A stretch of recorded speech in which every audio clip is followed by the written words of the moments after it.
Well, I'd say starting a business is not for everyone.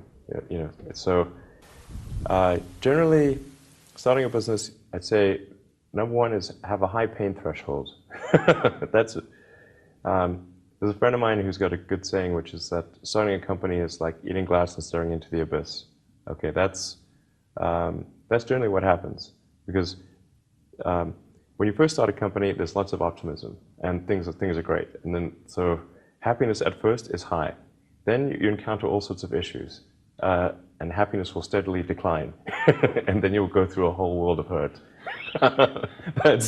And then eventually, if you succeed, and in most cases you will not succeed, and Tesla almost didn't succeed, came very close to failure.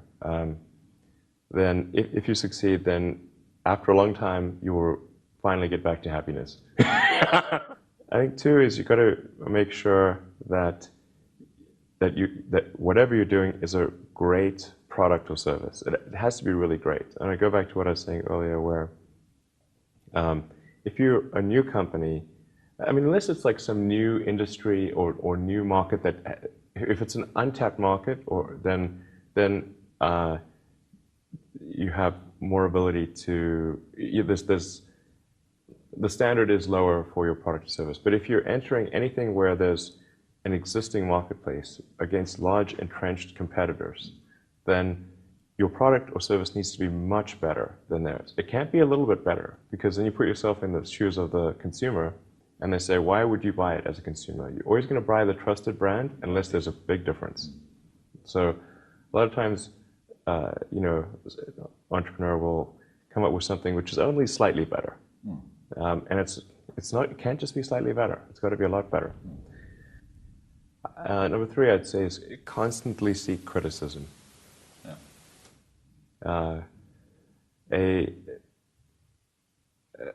A well thought out critique of whatever you're doing is as valuable as gold.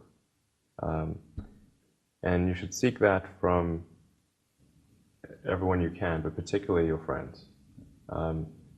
Usually, your friends know what's wrong, but they don't want to tell you because they don't want to hurt you. So lift you up, sort of. Yeah. So they say, "Oh, I wouldn't encourage my friend, so I'm not going to tell him what I think is wrong with his product." Yeah. It doesn't mean your friends are right, but very often they are right, and you at least want to listen very carefully to what they say, and to everyone. You're looking for basically. You should take the approach that you're wrong. That you, the entrepreneur, are wrong. Your goal is to be less wrong.